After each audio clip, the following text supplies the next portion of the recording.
Welcome back to Talking Story. It is a very exciting night. This is another artist journey, and we have been joined by the hyper talented, extremely generous with her time, Jacquelyn Hagen. And I'm going to start right off. I'm going to start right off with an enormous thank you to you. Because when I started this YouTube journey, right, I didn't even have any idea of what indie publishing, self-publishing. I didn't know anything that it even existed, right? And talking to Tori and some other people on some other channels, like, you need to get into this. It's such a blind spot for me because I kind of did my own artist thing and built my own company, and it's just such a blind spot. And the first indie book I picked up to read was Wickwire Watch, the very first one. And this book completely and utterly opened my eyes and changed this channel. From then on, it's like I have to read at least one indie book a month. This is such an amazing movement where people just have to create and to not create and to attempt to find an audience is just them looking in the mirror and lying to themselves. And you just completely changed the game for me and how I look at things. Well, I have to throw that thank you right back at you. I was and still am a pretty new indie author. I hadn't even been published a year when you contacted me. And I was just thrilled that somebody wanted it to read it. And actually, I'm curious, what made you pick that one up first? Honestly, I was talking to Tori, had me on her channel, and we were just talking about, the whole, why'd you do a channel and who are you? And this is who I am. You're just making friends in the community. And she's like, have you read this yet? It's like, I don't know, indie publishing. What do you mean? And she's like, you have to, for a debut book, this is, and I just had the best time with it. I love how you take just chunks, Dickensian, gas lamp, steampunk, mystery, a touch of sci-fi, a nice dash of horror by the time we get to the end of this book and then into the second book. And you put them in this Cuisinart with samurai blades and come up with something that is completely Jacquelyn Hagen. And I just was completely smitten with it right away when I read it. Well, thank you so much. And thank you. Tori has been a huge boost to my very fledgling career. So she's a great voice for indie authors, and so and a great one herself too. I've read her book, so yes. Her first, well, not her first book. She's been writing for a long time, but I haven't read her most recent. But it's on the stack. So but what if you're still think of yourself as fledgling? Like what a to be a SPIFBO finalist on your debut, a fledgling. I mean, what a ride, right? How has it been? Yeah, well, and I should say fledgling published author. I've been writing decades all my life, but SPIFBO has been huge for me. Huge. I think it's only because of SPIFBO that Tori saw the book and some other people. Andrew, Andrew from Alan. I saw his review of it. It's and Alan was very instrumental to people getting eyes on my book as well, and Kay from Kay's Hidden Shelf. Oh, Kay loves this. Yeah, absolutely. And there's been so many others since, and I would not have gotten that traction without SPIFBO. So it's been huge. It's been huge and terrifying. Okay. So you see the scorecards as they come through, right? Yes. Like, what is that? I mean, oh my God, that takes me back to high school competition when you have to sit there and be just like, how mortifying is that? It's like I say, it's terrifying because you counsel yourself. Don't take anything personally. Art is subjective. Everyone has their own opinion. Completely. But at the same time, you're standing there with like your heart exposed and then in front of this row of archers. Yeah. It's never not going to be your baby, it's never not. Yeah. Right. Yeah. So the group of finalists, have you guys just kind of clutched each other and go, okay, we're just going to grit our teeth and get through this? Like, that's exactly right. Yeah. We're all on a Discord together. We were kind of quiet at first, but now we definitely share a lot more with each other. And yeah, we have a special sub channel just called Venting, which we use a lot. Oh, you have to. Come on. That's why they paint a green room green. You got to have that. Yeah, absolutely. Absolutely. Well, okay. Well, okay. This is tangent number one, of which will probably be many. I'm going to hit you now with like the first question I like to hit every guest on an artist journey. And I find this so true of everyone that kind of starts an artistic journey or answers that call. Like there was a moment in time when they realized this is it. This is it for me. I want to tell stories. Can you remember that time? Were you an itty bitty Jacquelyn Hagen? Was it more recently? Like what was it? You say you've been writing for decades, so I'm gonna bank on an itty bitty Jacquelyn Hagen. Yes, you can bank on an itty bitty Jacquelyn Hagen. Let's see. I can remember the moment I fell in love with stories, and let's see, I must have been about 6 or 7. It was not a book. It was, well, that does not surprise me. That does not surprise me. There were 2 things actually, and they were very close to each other. So I'm going to name both of them. The first was a British movie. What do they call it? TV serial that PBS showed.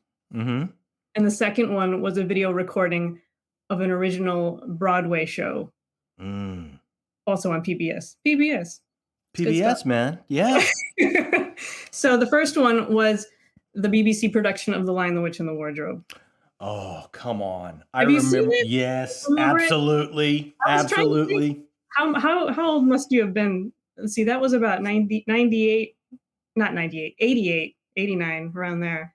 I was I think it was right around late 80s, early 90s. I saw it when it first came out. I think I'd been out of high school like 4 or 5 years. Okay. Yeah, that one, and kids watch it now and they just roll their eyes at it because of the and all that. Yeah. But I still enjoy it. I still watch it from time to time. I think there's magic in it. And it just, those were some of the books that I first discovered that got me into this whole genre, right? Yeah. So when I knew they were doing it, and now you watch it now and it's like Tumnus shows up and it's like he's wearing a rug, and I mean, yeah. But no, even then, at that point I was just thrilled someone had made an adaptation of any material, Right. Yeah. And I think they were very faithful to the books. Like you can almost just read along with them, and the acting is, I love the acting and the music. Anyway, I could go on.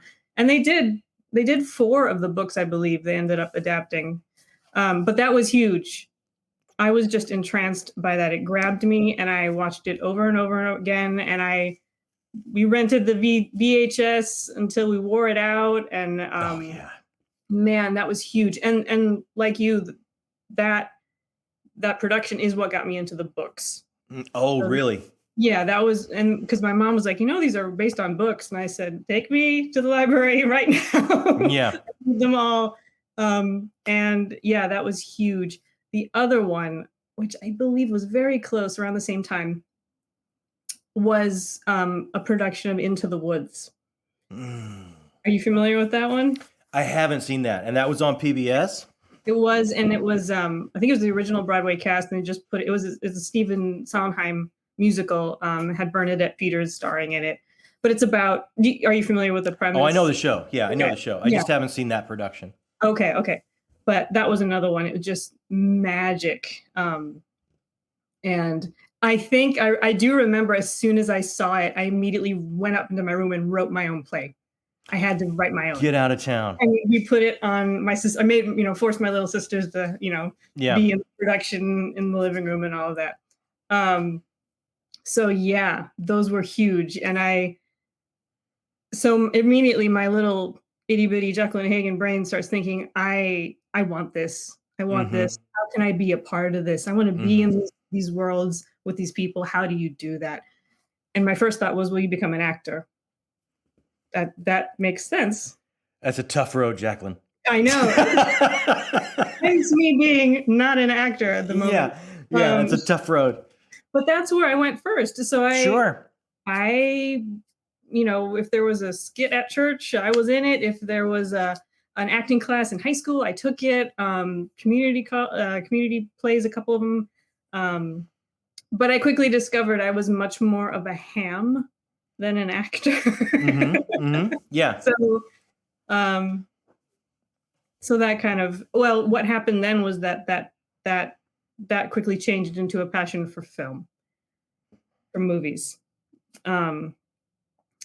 So that went way past the bounds of your original question, but that's the No, answer. this goes exactly hand in hand with everything I want to get into tonight, because I'm not shocked or surprised at all that early influences and some of that beginnings for you were visual mediums, Yes.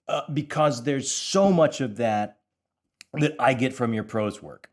And I think so much of that carries over. So were there some other early influences, like between you initially, I have to write something, I have to create something, I've been moved by a story, I want to move others, right? So you pick up a pen and you start going, to I'm just going to be an instrument as an actor and have somebody else's words, right? And then that's not quite right. So then you're coming back to words, and then you're coming back to even more of a technical medium of film. So what were some of the influences that got you all the way to the technical medium of film that made you go, that's my path, that's what I want to do? And it could be books, could be film, could be music. It's all of a piece, I think. Yeah. Let's see. That's a good question. That transition is a little more fuzzy in my memory. I just remember. I want to say it started with things like The Princess Bride and Raiders of the Lost Ark and like these adventure tales. Yes. And I just wanted all of it and more of it. Never Ending Story. Actually, that may be the touchstone there is Never Ending Story. And then from there, I was just getting anything I could. It was classic film. British film was huge, which is probably not shocking either. No, not at all. Yeah. We're a big movie family, so there were a lot of movies we watched, and I just loved them. I loved them, and I guess when I started to get into high school, it was time to start thinking about what I was going to do, and I ended up deciding to go to film school. And you initially went to film school before going into our armed forces? That was first? Yes, that was first. That was first. I went to a school called Full Sail University down in Orlando, Florida. It's a very technical school where they let you try everything in the film industry. You get to be, a cinematographer and work on the lights and a director and a writer and everything. Right. It's almost conservatory-like from what I've heard. Yeah. So that was first. And I had some interesting experiences there with writing as well. But then after I graduated, my second oldest sister and I packed everything we owned in a van and drove out to Los Angeles. Mm-hmm. Been there, done that. Yeah. Oh, very much so. Got whatever jobs we could to pay the bills, and my school helped me out with internships in the film industry. So I did that. That's awesome. Well, that's what a leg up that is. Right. What a leg up that is. When I went, I was in my buddy's Pontiac Le Mans. We drove from Texas to LA, and he was taking me because he had written a show that he was going to produce again. And he had written a part for himself, but he had gotten too old to play it. And I was younger than him at the time, so he drug me up there to play the role. I had a couch to sleep on and a job, so to speak. Not that it paid or anything, but yeah. So no, very familiar. Yeah. Yeah. So that's where I ended up. And then what? So when did the gilded edges start to curl?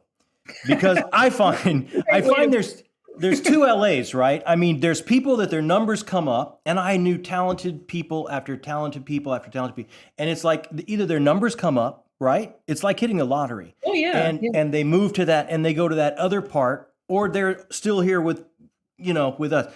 And it's very segregated. It's very hard. It's very tough to make your way from one side to the other. And everyone kind of has a freshness date. Like everyone has so long they're going to hang out and do the drudge work, and then they're gonna move on to something else, right? Or their numbers come up.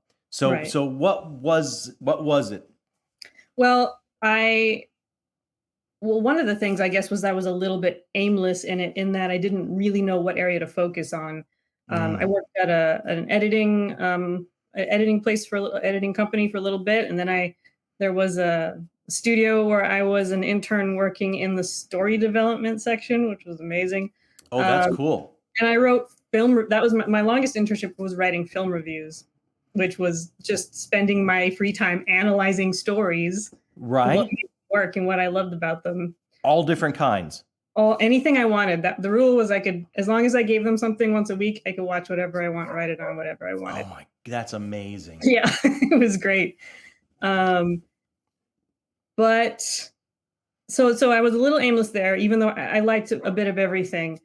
But I quickly felt like I didn't belong for Mm. a number of reasons. The biggest one was that I am super introverted. And LA, you have to go to all the parties and rub elbows with everyone and make all the connections and the Yeah. networking.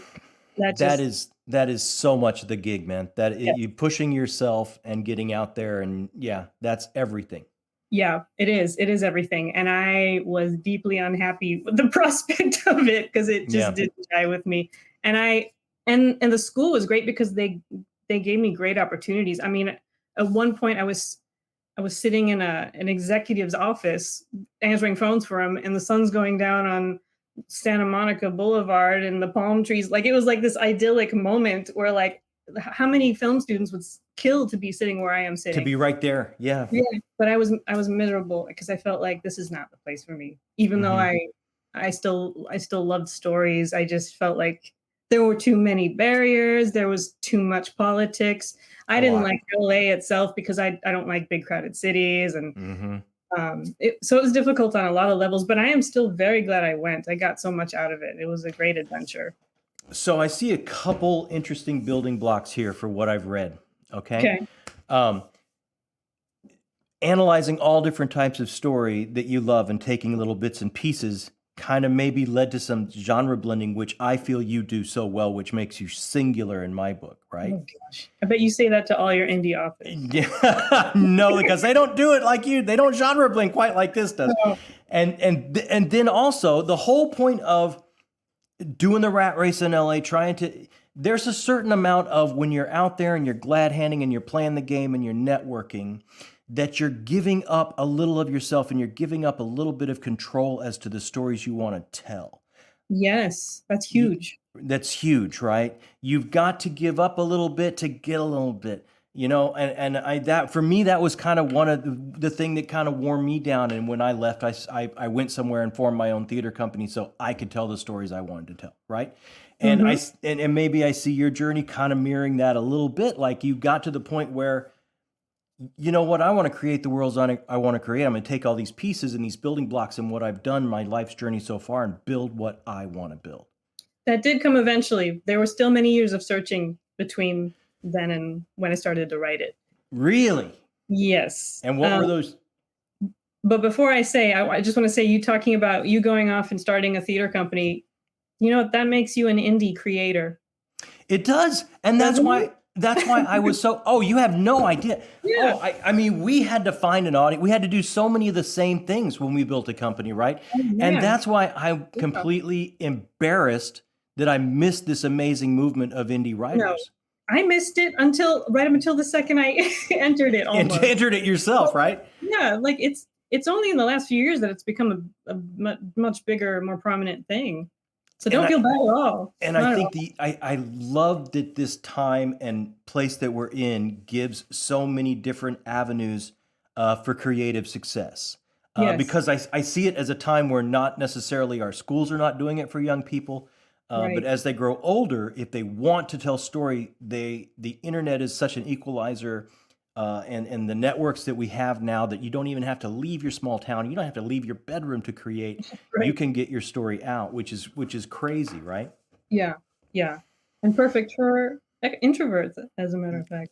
Yeah, yeah. So I've heard you talk about film school before. Okay. Okay. Now now remind me of this. You had an acronym for something you learned at film school. Oh, well, actually, the acronym came from doing the film reviews. Okay. And it was class. It was my kind of criteria for how I judged films. Class being character, lighting, atmosphere, script, and scrutiny. Characters obviously being, are the characters interesting? Are they well-rounded?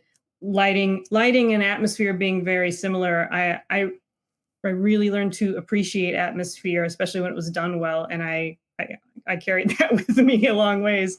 And then the script had to be great, and scrutiny was kind of a catch-all category. Sure.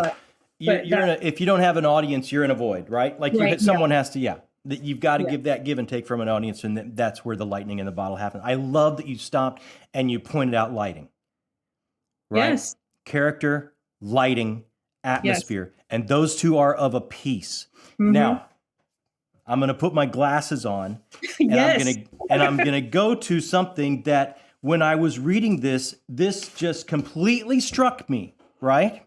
Okay. Give me a sec to find it. All right. And this is not, I bet you anything, this is not going to come across as, oh, when I wrote that sentence, I felt I rung the bell. Like, it's nothing like that, but I'll get to why it struck me afterwards. Okay. Along the far side of the road adjacent to Haight Street, a high stone wall had been erected to fortify the base of a steep hill. One of the gas lanterns stood nearby, illuminating something strange hanging on the wall, for which Constable Tupman was making a beeline. Curious, Spindler ventured closer and paused in the shadow of a wagon parked near the corner. The constable raised his lantern to the dark shape. It was a man's overcoat, black and somewhat shabby, hanging by the back of its collar on a nail sticking out from between the stones. The constable leaned towards it, frowning. You've got, I think, 4 light cues in that. That's amazing that you point that out, because I never considered that before. It was just at least 3.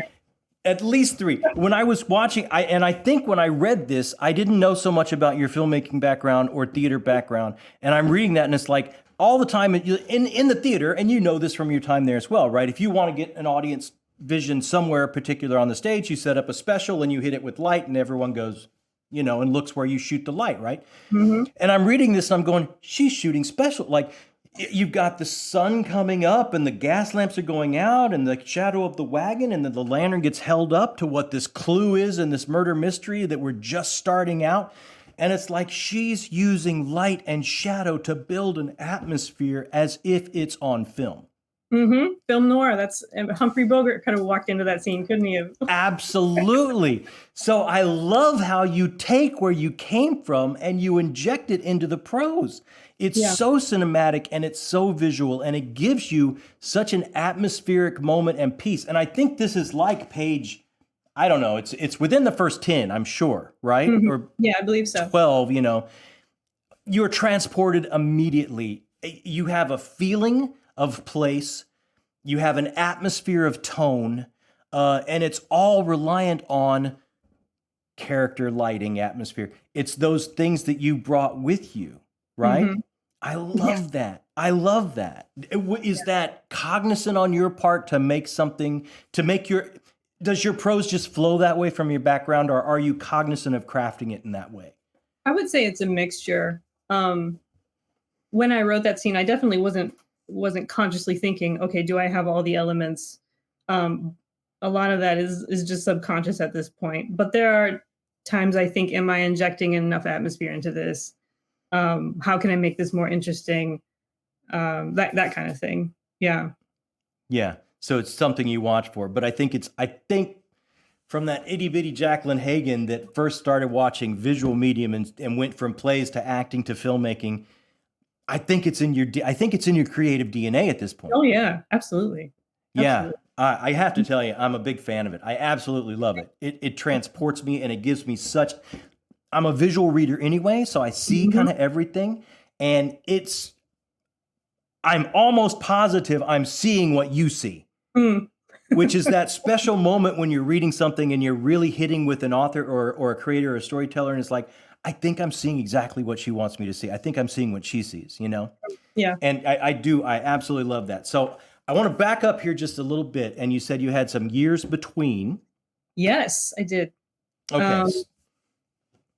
So and the I'm year, guessing those were the Air Force or? yes, Okay. yes. So unhappy in LA, didn't know where to go next because I thought, well, I didn't have a backup plan. But I was talking with my mom. Both my parents had actually been in the Air Force in the 80s. And my mom really encouraged me to look at it. And I had always, even as a kid, I always thought that is not an option for me. I hate running. I don't want to do push-ups. I don't want to, this is not for me. Yeah. But by the time I got to 22, I was ready. I was like, let's do it. I'm ready to see what other adventures are out there. Yeah. And I am so glad I did, even though Really? it took me in a completely different direction. But my goodness, it's done so much good for me on so many levels. It's been very difficult at times, but I wouldn't trade it. Well, maybe there weren't. Maybe, now that I'm thinking about it, maybe it was only a matter of months before I was writing my next story. Yeah, it was just a matter of months. It wasn't even years. Because as soon as I got out of basic training in Texas, they sent me to Monterey, California for my tech school. Right. And it was there I was determined to be focused on my training. It's a lot to deal with. Yeah. Yeah, it's a lot. And I just finished basic, so I was, fresh blood and ready to go and Got to prove yourself. Yeah. Prove myself, got to study hard and get all the best grades. And then I had these two very, very vivid dreams. It was only a couple months later after I left basic. Very vivid. I'd never had dreams that vivid before. One of them was of a woman standing in a snowy forest, and she was wearing this blue cloak, and there was something special about her. Mm-hmm. Mm-hmm. And I little kind of yeah, like you could literally see the dust particle, like the light was yeah, very atmospheric. She didn't say anything. She was looking at someone. I couldn't see who she was looking at. But there was also, I remember there being very potent emotion in it. And it was very brief, but I woke up and I thought that was very strange and very specific. But I put it to the side. But then the next weekend, I think, there's a boy in an oversized hat and coat kind of just staring at me. And then I woke up and I thought, this is weird. And then I turned to that boy. I said, no. So you could still visualize them after you woke up. Like Absolutely. they still very current, very there. Yeah. And they wouldn't leave me alone. I didn't dream about them again, but I kept thinking about it. I'd be in class or I'd be walking somewhere. I think, oh man, what is that? And then my brain, as it always had, turned to where did they come from? What's their backstory? What's the connection between them? There must be a connection. And then I decided, just in my free time, here and there, I would make some notes and start just sketching a couple things just for fun. Yeah. And that was 2000. Just for fun. Yeah. Fun. And that was 2009. Yeah. Oh my gosh. Yeah.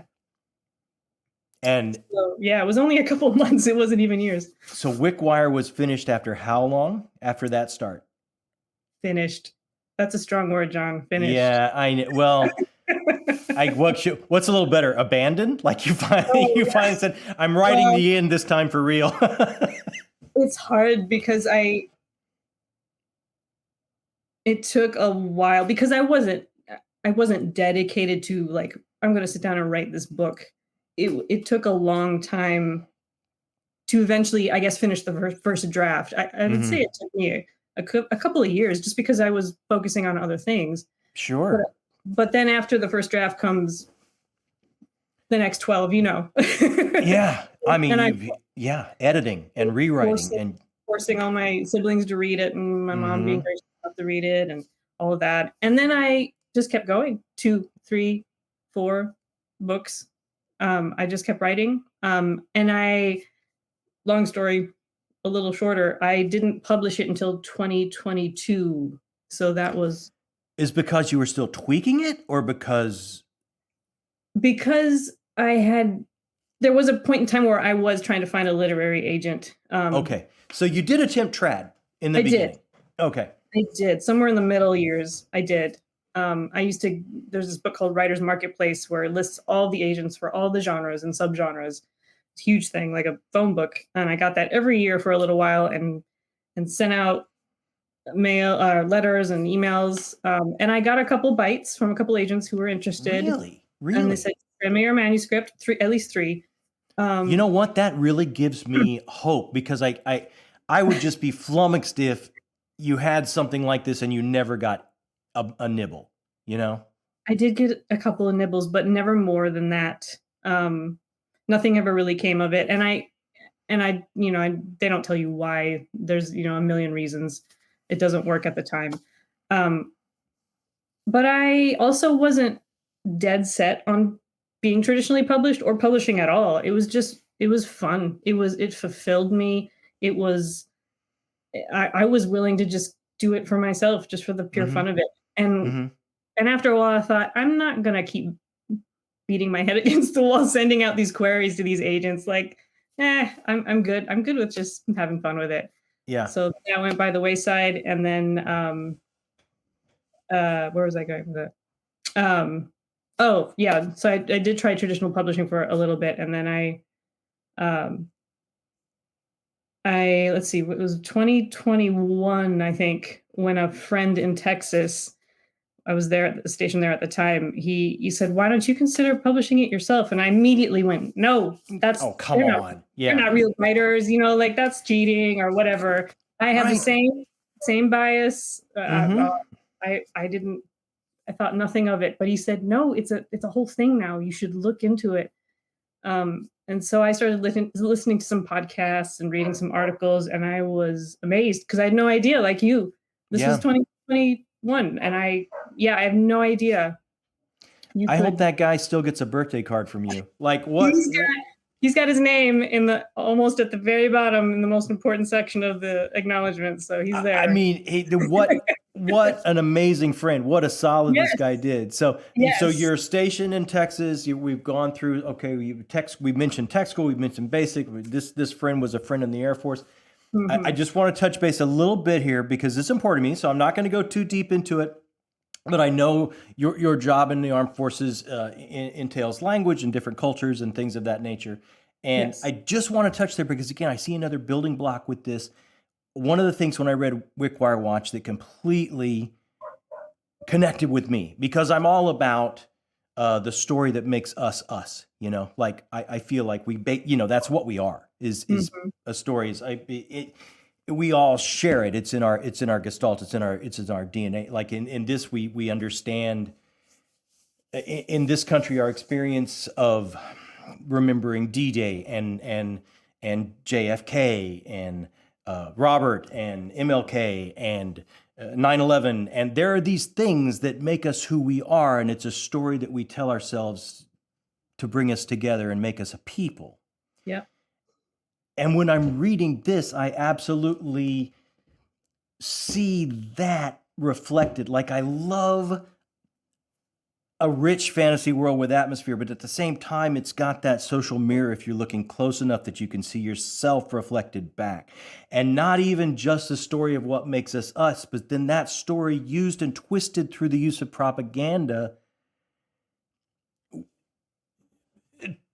to turn about what people think and to segregate people and to push them apart and to maybe not understand an entire story of someone. And this book, I think you're right here in big letters. You can't see it. I'm too far from the camera, but the big letters right here. Trust no one. And I have to tell you, I spent, 500 pages, 400 and some odd, trusting no one. I mean, there were so many stories coming at me, and yet at the same time, who were they being told by, and what was the motivation of telling it that way, and what's really behind it? It's just layer upon layer upon layer upon layer. And I loved the architecture of it. And I loved the care you took with it. And I loved the theme of it. And I just really wanted to get into that because I know that has to be enormously important to you because this is just completely rife with that. Yeah. Yeah. It's, I could sit here for like the next week and talk to you about this specific subject. Because so much of this, there's a flashpoint in the history of this book. And you just get the curtain pulled back a little bit of what that flashpoint is, and then who's relaying the story of that flashpoint to what group to cause a reaction. Right. And I'm going to be very vague because I don't, there's some people that haven't read this, and I think everyone should go out and read this. So I'm going to continue to be very vague, right? Okay. But talk to me about this theme. It's so ingrained in every page of this. Yes. So yeah, that had a great deal to do with my training and my education and my work in the Air Force. Yeah.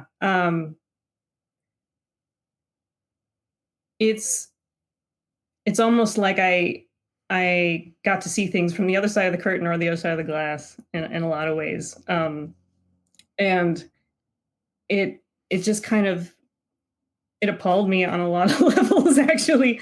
And to realize, like you say, the narratives that we have been fed over the years about certain groups of people, certain places, a lot of narratives like to pitch us versus them, regard a certain group as faceless and nameless because that's easier. Subhuman. Subhuman, absolutely. We do that a lot. We do that a lot. And in the very beginning of this, at the beginning of the murder mystery, you start to describe a group that is, they're worse than murderers. They're worse than the worst criminals. They're colonists. Yeah. I mean, right away you set that up of like we're going several steps down. Yeah. Yeah. And so to be a tiny bit more transparent, my duties have taken me into the realm of I don't want you to. Okay, let's not. Jacquelyn, don't. No, it's fine because. Okay. I mean, I went in the Air Force in 2008, so everybody. I do not want to push you in any way to say something you shouldn't say. Fine. I appreciate that. Okay. But I mean, just look at. I mean, America has had to reckon with extremism. Even. Yes. And especially. Go ahead. This is so important and topical. Yes. That's what. Absolutely. I'm sorry to cut you off. Oh no, you're good. And in 2008, around that time, in a certain part of the world, that's and still is a huge hot topic. But so many people look at it through one lens, one very, very, very narrow lens, and they're content with that. Maybe because they don't know better, maybe because it's easier, maybe because they don't care to dig any deeper or check any other sources or anything like that. And that is so common. But when you get into it and you look at cultural things and historical things and you start to see it is so complex. There's so much more to people that we put this label on or that label on. We make so many assumptions, even just about each other walking down the street, much less somebody on the other side of the world. Mm-hmm. It's easy. It's so easy to label that's bad, that's good. Mm-hmm. I hate that. I love that. It is never that simple. Hardly. But it drives me crazy because it seems to be getting worse that people are content to be fed that story, that narrative, like you say, and not dig any deeper or consider any other angle or just consider they want things to be simple and that's understandable, of course, but I think that's the word understandable. We're all so anxious to understand, and we're all living a story in which we are the main character. Yes. So we're not taking the time to rifle through other people's pages of the story that they're in and how we bump up against each other. And we see this over and over again because we do not take the time. It almost seems as if it's just encoded in being human. This is one of the things in being human that we have to struggle against, which is what art and reading gives us a window into and an opportunity to empathize and sympathize and understand and take steps in other people's shoes. And that's why I feel this is so enormously important. And it's never not going to be important, because I look at what's happening in Israel right now. Look at Right. what's happening. Look at what has happened in Ireland, and look at what has happened in, I mean, we could pick flashpoint after flashpoint after flashpoint. And it's Yeah. always been a story's been told, and I don't know who's telling it. You know what I mean? Right. The theme of this book is universal to the human experience, and it's something that I think we have to fight to get beyond, to be attached to other humans. Right. Yeah, exactly what you said. A huge thought that was constantly going through my head while I was writing it consciously was this theme of things are not what they seem and people are not what they seem. Do not Yeah. do not assume that is the case. Right. And the trust no one. You seem to take no one's side. Like, honestly, every story from every person I got, even the people, it's like, I really dig this guy. Like, this is a magical place. I could spend time in this place. It's pastoral and lovely. And I don't know if I trust these people. This could go really bad, really fast. Could.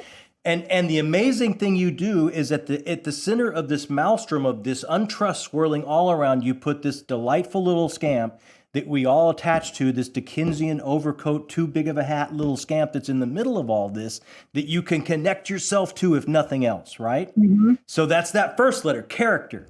Mm-hmm. So that was the little boy that appeared to you, yeah? Yes. Yep. And he's our eyes and ears through the whole thing. All the frustration he feels, like he's our mechanism for that. Yeah. And I love that about book one, because I follow on his coattails. There's literally no one else, Jacquelyn, I trust. And when I finished reading this book, and I think I reviewed it, I said, it's maddening because at the end of book one, I should be able to have the pieces of the puzzle, at least the frame, right? Because they all have a straight edge. And I'm still missing pieces to that. Like, I don't even have all that done yet. It was absolutely maddening. And then I picked up book two. Okay, let's segue a little bit to book two, because in your language, I felt going from book one, where we're going multi-POVs to different parts of this world, and we're being introduced to these conflicts and these stories told by different disparate groups, this flashpoint told by different political groups, different groups. We're zipping all over the place. We're getting a broad overview, and we hit book two, and you narrow the lens down. Mm-hmm. Did you purposeful, yes or no? Oh yes. So I think of it as, like you're driving through fog in a car and you're getting closer to an object and the fog is parting, and you're seeing a little more, you're seeing more clearly the further along you go, the deeper you dig. Clarity comes. Yeah. Clarity starts to come in when this focus starts to narrow. You start to get some answers. You start to get feel a little bit more comfortable on my footing. But it's like, what I'm talking about is, in book one, we're going all over until we find a group that's a very magical place, and we want to stay there, and we have a nice cozy vibe, even though we don't trust them entirely. And this book, with the start of it, we are with that group, I think, all the way up until page 260. We don't leave that group until probably halfway through the book. Mm. So we've kind of brought our scope into very personal. But at the same time, what I loved is you did not lose that theme of Flashpoint that can change everything after. Mm-hmm. And how we tell that story to ourselves. And I'm going to put my glasses back on again, because I love this. This illustrates exactly that. And it is by Maeve, who is like now one of my all-time favorite characters in this series. Get this now. This is big stuff right here, right? Someone speaking to her said, "I lost everything, maybe." He replied, pain, frustration coloring his voice as he glanced into the marble hall. Friends and family, futures, hopes, and dreams, all gone in the space of a single hour. It happens all the time. All the time. Sickness, accidents, turns in fortune, age, time, weather, nothing is certain. Things can change in the blink of an eye. You mourn, you grieve, and then you start again. You make new friends, find new families, plan for different futures. That is where hope lies, which, by the way, is the very thing I saw in their faces as they were describing Riverfall to me. Seems you've made your own little world up there, and a nice one too, a place to start again. Perhaps that's the way you should be looking at things. So we've taken that cultural flashpoint where it can change everything after, and now we've narrowed the lens to where we've looked at that now to a very, very personal pivot point in a person's life and what that can do on a personal level. Yeah. Love it. Yeah, that particular passage you read became very prophetic for me at a couple points in my life, years after I had written it. Yeah, that's a huge moment for me personally and in the story. So yeah, it touched me. I mean, I'm much older. I've lived a life, but when I read those words, I was touched because I've experienced enough life to go through that several times, right? That personal flashpoint. Yeah. And I just love how we've had the macro of what that can do to a culture. And now we've brought it as we narrow the lens down and we're following a smaller group for a good chunk of this book until it broadens. And we've looked at it now in such a personal moment. Yeah. Just, I love we don't lose the theme even when we narrow that camera down.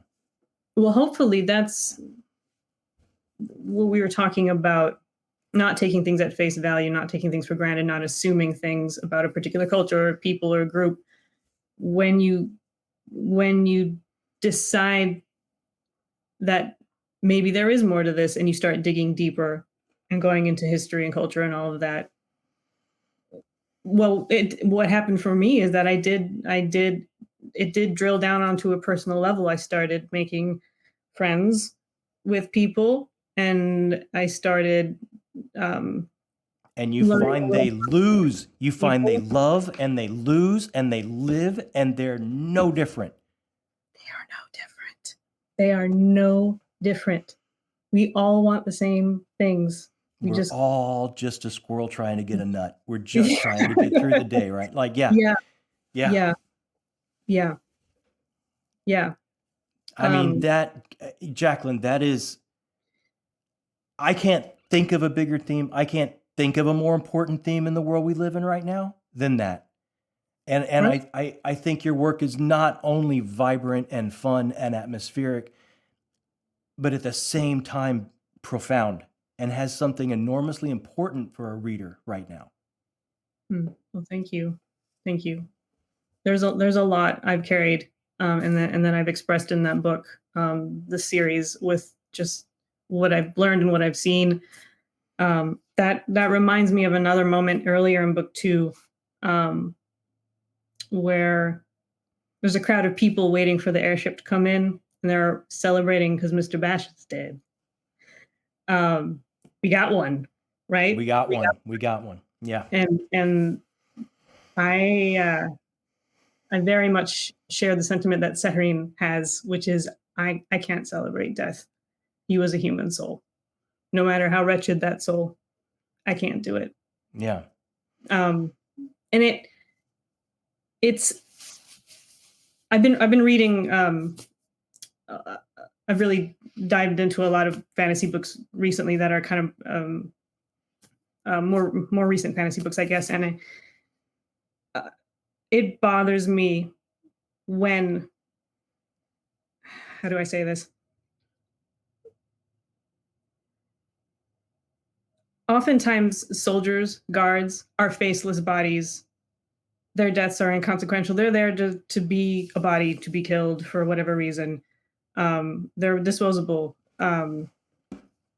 Let's have a battle scene to have a battle scene, and we don't care. Maybe I'm not making my point very succinctly, but there is. I wanted to. These are grim topics that we're talking about in this series, but I never wanted to sensationalize it, any of it, or have anything gratuitous, and to respect not even to have my own characters being faceless and nameless, no matter how insignificant they are. Sure. I mean, in my world, going all over, Shakespeare, spear carry number one. Yeah. Star Trek, a red shirt, they're gonna go. Right, yeah. And you bring up Saharine in this, like, it doesn't matter. And this is what I love about the razor you try to walk here, right? When I talk about disparate groups telling a story of a certain flashpoint to get a certain outcome, when you narrow this lens, by book 2, when you start narrowing this, even Saharine, which could be handled in a way where she's a character that I'm not going to really have feelings for because of some of the things that she's, sure, again, I'm trying to be vague, but by the time I start getting it, it's like she's got problems with her mom. She's just trying to do the best she can. She's trying to answer to her own conscience as she can. She's just a squirrel trying to get a nut too. Exactly. Like, everybody is trying to answer to their own conscience as the best they can with what they have and what they're given. There's nobody that's, I can't say nobody, because by the end, I think I think we got a couple that wear just a black hat, and it's like, I got a problem with them. But right, the POVs that we start to bounce a little bit for when we get a little bit past halfway, right, and we open the world up a little bit more, I can feel for all of them. Yes, that is the intent. That is the intent. Even someone that is admired in their own story, their own narration of this flashpoint, to the point like Saharine's mother that comes, she's bereft after the grief that she's felt. You completely understand of why she's telling herself this story. There's no other way she can have contact with the world. So you've truly constructed character after character that I can empathize with, even if they're on a side that I'm as I'm learning sides what they are by book 2. You're not completely down with them. Right. Yeah. That was the hope. Changing topics, I do want to bring this up. When I say narrowing of the lens, right, in book 2, I really want to make sure that people understand that maybe haven't picked this book up. I'm talking about an interpersonal type of thing. I was struck as well by book 2 that I think the burgeoning filmmaker in you in book 2 started to realize. In book 1, we had Riverfall, right? Which is like, oh my God, what an what an unbelievable locale, right? Right. So I think that burgeoning filmmaker by book 2, you're like, I have absolutely no budget constraints, because we had locale after locale after locale that was like mind-blowing. Like, it just goes, we had the Mast Martyr Library. We had the Stalikos Prison. We had the Bangaran, like, cliffs and canyons. And it's like one after another, like, we go to these locales and it's like, oh my God, to shoot this would be hundreds of millions of dollars. Like, did you just finally, by book 2, did you like, I don't have to answer to anybody. There's nobody watching my line items. I'm gonna go for the back wall when I swing. There was a piece of that in there, definitely. I was excited to get to all that stuff. That stuff had been in my head for a long time. And plenty of stuff in book 3 as well. I was ready to, and you'll find in book 3, it's even more epic in scope. But book 1, it was very important to me. Like you say, it was very important to me to build, maybe I'd even call it an intimate relationship between the reader and the characters, to ensure that you do care about them, even if you're not sure about them. And there's several. When you hit Riverfall, it's like, I really want to be all in on these people. Like, I really want to be all in on these people. But then it's like, I just can't. I just can't. You keep pulling the rug. Like, yeah, I do. And is that purposeful as well for your theme of the narration of story that we tell ourselves? Is that purposeful for me as a reader to go, I'm constructing stories. I can't decide these people because of what I'm internally telling myself when I'm reading these characters. Absolutely. And what I was saying earlier about no one's what they seem. Don't judge by appearances. Don't assume anything. Obviously, my hope is that everyone would approach a person or a group or a people with compassion first and a desire to understand. But that's not to say everybody deserves your full trust right away, immediately, all the time. Yeah. So there's you know, even if you're because you'll find later that while these characters are, you do kind of fall in love with them and you care about them, but they're not all perfect. They're not all. Well, and no, but it's like even on book one, like I was certain about, okay, we hit a certain public official's office full of birds, like that's as far as I'm going to go. And it's like, that guy's bad news. I don't trust that guy, like at all, right? Like there's some, and it's funny because you do this. I'm doing it.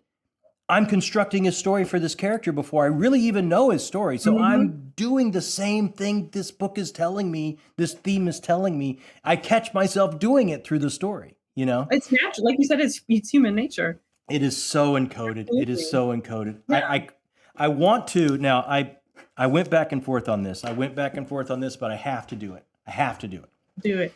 And it's a little bit of spoiler. Okay, a little bit of a spoiler. But I have to bring out, because I'm so struck by, and I don't even know what to call them. I'm going to call them characters, but I'm so struck by specters. I'm so blown away by the specters, right? Because I know, being a cinemaphile, an Anglophile, and all these, I know it goes back to Marley. I know it goes all the way back to Marley, right? Yes, 100%. It goes back to Marley was dead. Like it goes all the way back there, right? Yeah. But now there's something enormously important with these things. So we've got, think of the chains and the spirits and think of all that, because that's there, right?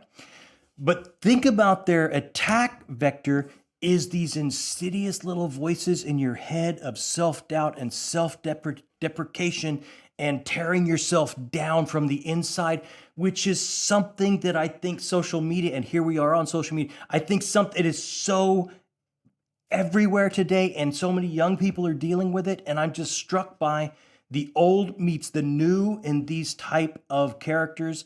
It's a flash of old horror with this injection of this new type of attack and this anxiety and these insidious internal voices. And I just think it's beautiful. Talk to me a bit about that, the importance of that. The importance. Oh, yeah. Well, like you say, it absolutely has its roots in Marley. Marley always scared me, no matter what production I saw him in. And the idea of the chains is very much similar as well, in that they are our own creation because of how we've lived our lives and how we treat other people and treat ourselves. The links you forge in life. Yes. Yeah. Yep. Exactly. And the idea that these creatures fixate on hate and despair. I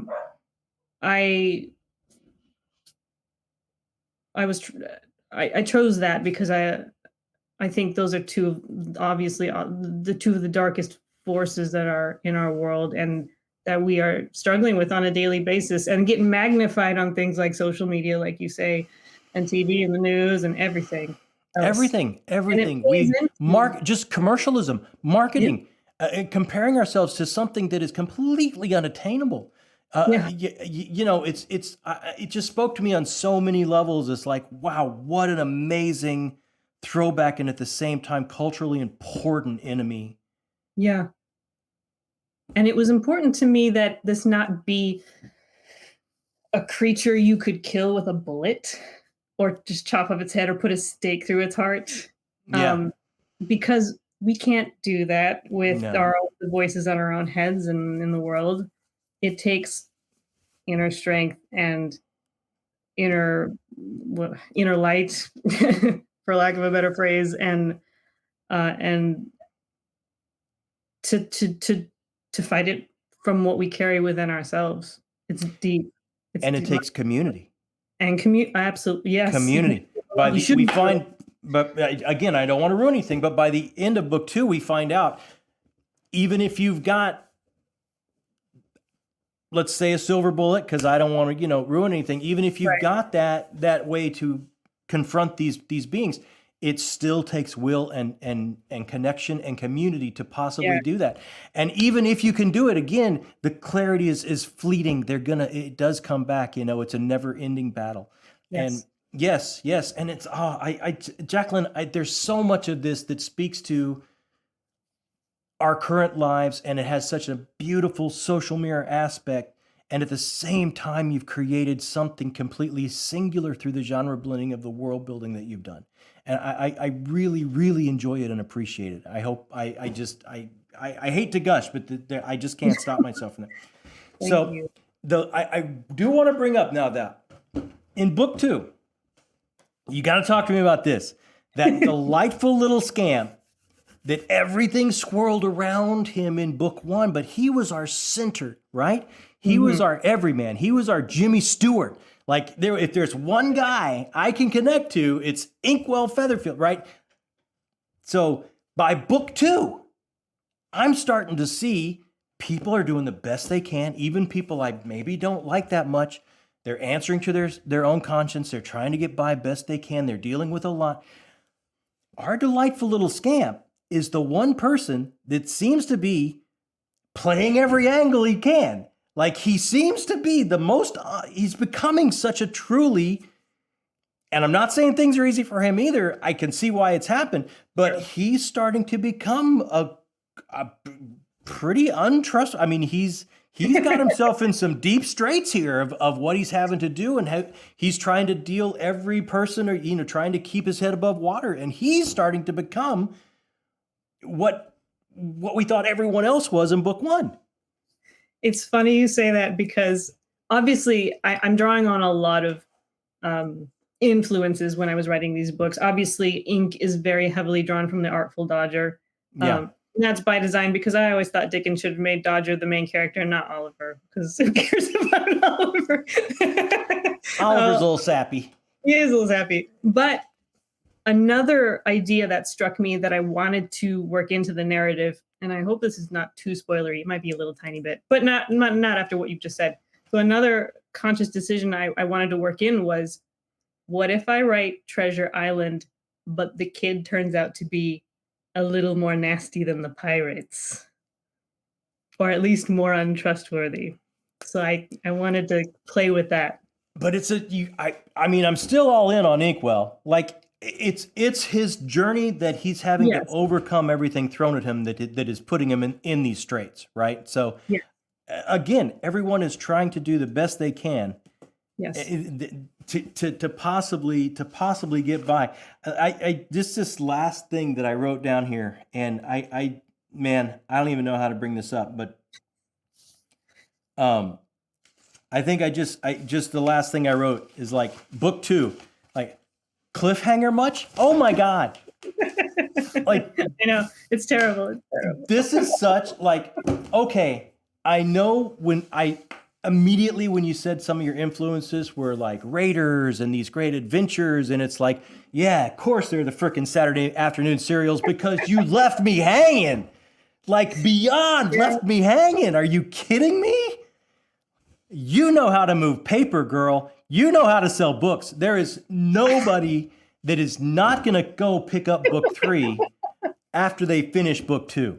That thought may have occurred to me while I was writing it. But a lot of people, and understandably so, they don't like cliffhangers. I love them. So, of course, I was going to put them in. I thought it was great. Great, good. I thought it was great. Here's my big problem. Here's my major problem with it, right? Mm-hmm. Like, doing what, building the channel here and doing what I'm doing is like, I can't pick up book 3 right away. That's the only problem I have with it, because I have stuff stacked up before I'll get to it this year, because I know book 4 is coming out summer, yes. Okay. Mm-hmm. Don't have a hard date yet, but yeah, it'll be summer. I was going to say something else about that.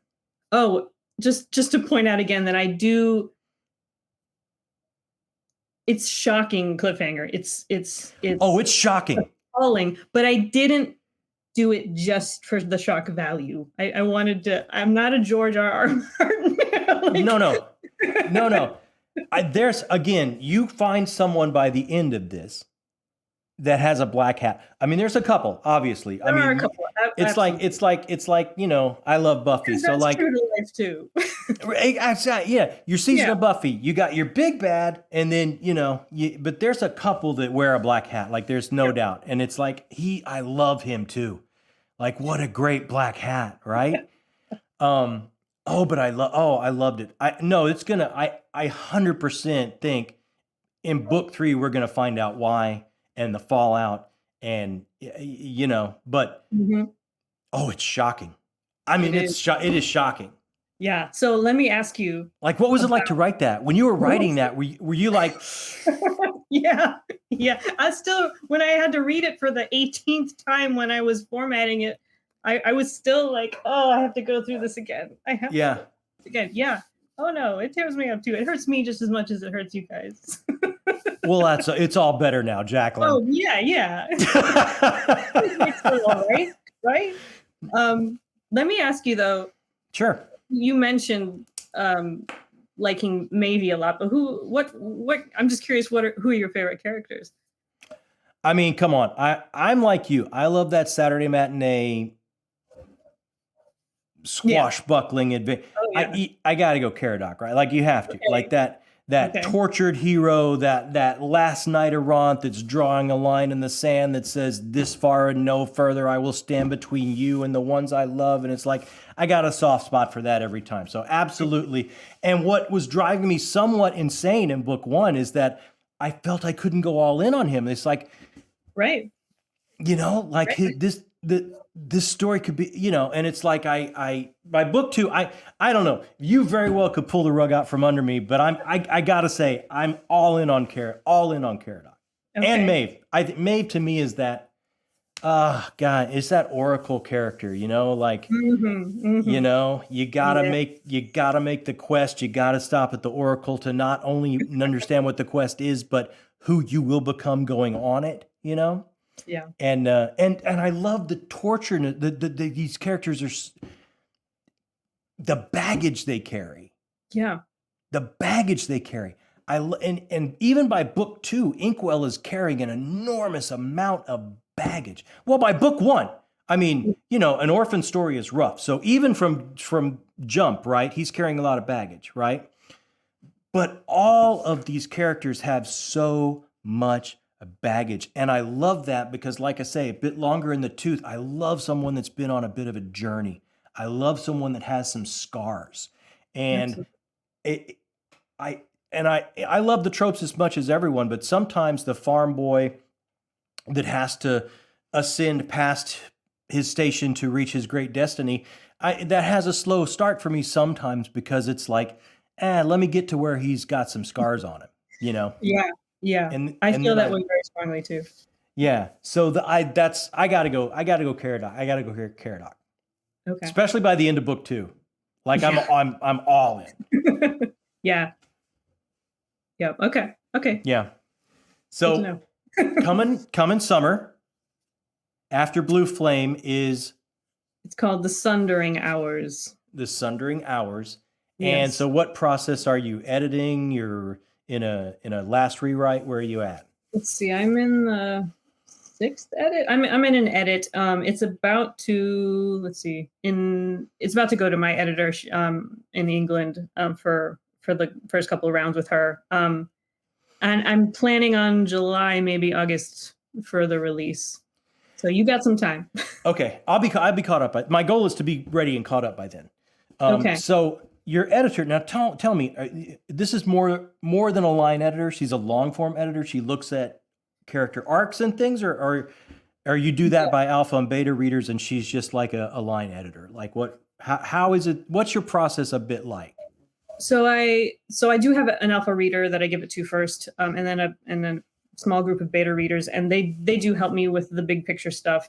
But my editor in England, she does a broad view of that, pretty much while she's doing, it's called the copy edit, and then we'll go back and forth on that first edit that she does for a while, just making sure. I ask her, is this right? Does this make sense? Is this, are these characters, do you agree with that? And then it comes back to me and I pare it down again, refine it, and then it goes back to her for that proofread, which is another chance just to make sure, yeah, everything on every level is as perfect as it can possibly be. So it sounds like with your alpha, beta reader and your editor, you're still enjoying somewhat of that collaborative form like you learned in theater and film, where you may talk, does this character motivation work for you? Am I off base?